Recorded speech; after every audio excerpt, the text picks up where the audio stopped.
안녕하세요. 투자타운데이입니다. 오늘은 제가 만든 국내 지수 신용장고 매매에 대해서 설명을 드려보려고 합니다. 저 같은 경우에는 매매 기법 같은 걸 되게 많이 테스트해보고 그렇게 시도를 해본데요. 물론 좋은 매매 기법을 만들면 제가 쓰겠지만 이 매매 기법이 나쁘다는 건 아닙니다.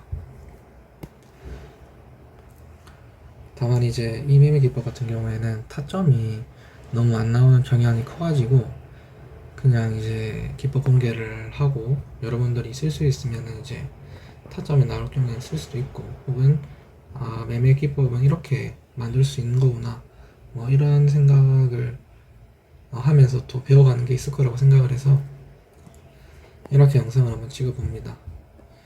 그러면은 이 매매 같은 경우에는 신용 매매가 가능하고요, 레버리지 사용이 가능하다는 거죠. 물론 이제 백테스트 했을 때 MDD가 13% 이하로 나왔었는데, 저 같은 경우에는 최대 한 번 투자할 때마다 최대 손실 허용폭이 한 40%까지 손절해도 괜찮지 않나라는 생각을 하지만, 이게 개개인마다 다를 거기 때문에 그게 맞춰가지고 뭐 저같이 매매를 한다면 신용매매가 가능할 것이고, 아니면은 뭐 신용매매를 하더라도 뭐 2배까지만 제한을 둘 수도 있고, 뭐 그렇게 유동적으로 이제 하시면 될 거라고 생각을 합니다. 매매 기간은 최대 한 달이고요. 따라서 매수 타점이 나오고 난 뒤에 한 달이 지나면은 무조건 정리를 해야 됩니다. 그게 손절이든 익절이든 매도를 해야 된다는 뜻이고요. 지수 ETF 사용을 권장드립니다. 왜냐면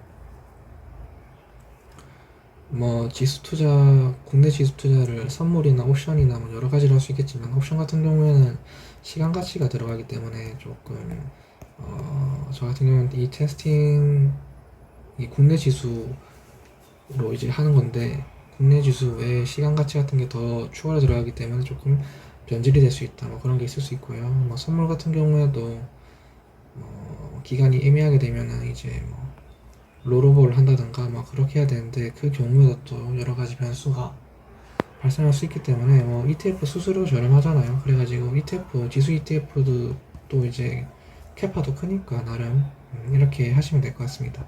만약 투자하신다고 하시면. 그래서 뭐 여담으로 이제 여러분들도 지수 투자하실 때, 지수 투자도 뭐 ELW, ETF, 지수 ETF, 선물, 지수 선물, 뭐 옵션 뭐 여러 가지로 할 수 있는데, 옵션에서도 뭐 데일리 옵션, 뭐 아니면 그냥 일반 옵션 할 수도 있는데, 그런 거를 잘 고려해가지고 내가 지금 투자하는 거에 어떤 투자 방법이 가장 정확한지, 같은 투자 상품을 하더라도 어떻게 투자하냐에 따라서 또 되게 갈릴 수가 있거든요. 주식 같은 경우에 또 ELW, 옵션 아니면 선물 아니면 현물, 뭐 이렇게 갈릴 수가 있잖아요. 그런 걸 한번 잘 생각을 해보시면은 조금 더 본인의 매매에 더 맞는 전략을 짤 수 있을 거라고 생각을 하고, 그렇게 하면 조금 더 효율이 잘 나올 수 있겠죠. 이제 매매 기법에 대해서 설명을 드리자면, 신용잔고, 저 같은 경우는 MTS에는 이 신용잔고 정보가 안 뜨더라고요. 그래서 HTS에 들어가면은 미래세 기준 이렇게 나오던데, 신용잔고란을 들어가 보면은 이게 뭐 신용잔고가 신용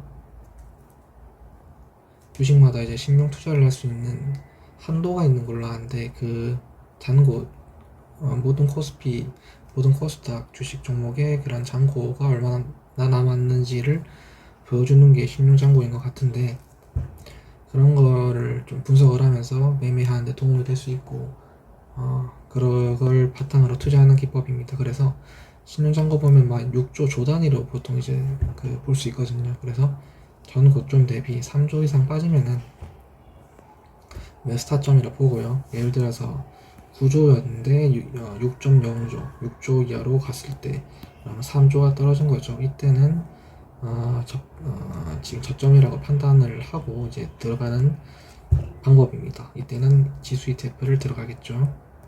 코스피면 코스피, 코스닥이면 코스닥. 그런데 이제 이게 전고점 대비라고 했는데, 전고점의 정의가 뭐냐라고 할 수가 있잖아요. 전고점의 정의 같은 경우에는, 고점을 찍고 떨어지는 후 2조 이상이 다시 오르면 그곳을 전고점이라고 하는 거죠. 예를 들어서 전고점이 10조였는데 5조까지 떨어졌다가 7조까지 갔다가 다시 4조까지 떨어지면은 전고점은 10조였으니까, 아니 반대죠. 전고점이 10조였고 3조가 떨어져야 7조까지 떨어져야 매수인데 7조까지 안 떨어지고 8조까지 떨어졌다가 다시 한 12조까지 오르는 거죠. 그러면은 전고점을 여기로 보지 않고 여기로 봐가지고 12조에서 3조가 떨어진 9조가 됐을 경우에 매수를 한다, 이 말입니다. 그래서 전고점의 기준은 이렇게 생각을 할 수 있고요. 익절 같은 경우에는 신용장고 반동이 한 1조 정도가 나와줬을 때 내가 신용장고 12조에서 3조 떨어진 9조에서 매수했는데 한 10조 정도 나왔으면은 10조 정도 다시 신용장고가 반등을 쳐주면은 그때 한 매도를 했던 것 같은데, 저도 이제 이 기법을 만든 지가 좀 됐어가지고 정확하게 어떻게 했는지 기억이 안 납니다. 그래서 한번 여러분들이 백테스트 해가지고, 아마도 신용장고를 기준으로 익절했던 걸로 기억을 하니까 어떤 얼만큼 반등을 했을 때 익절을 하는 것이 가장 좋은 결과를 보여주는지를 여러분들이 한번 테스팅을 해보면 좋을 것 같습니다. 재차 말씀드리지만 오래된 건 아니지만서도 만든 지가 그래도 한 몇 달 된 기법이니까 그동안 또 시장이 변하면서 이 매매 전략이 안 먹힐 수가 있습니다. 저의 말만 믿고 투자를 하지 마시고 여러분들이 직접 한번 저희 말 참고해가지고 테스팅을 한번 해보고 백테스트를 해보고 한번 매매 전략을 짜가지고 해보시면 괜찮은 매매를 할 수 있을 거라고 생각을 합니다. 오늘 영상은 여기까지 하도록 하겠습니다. 감사합니다.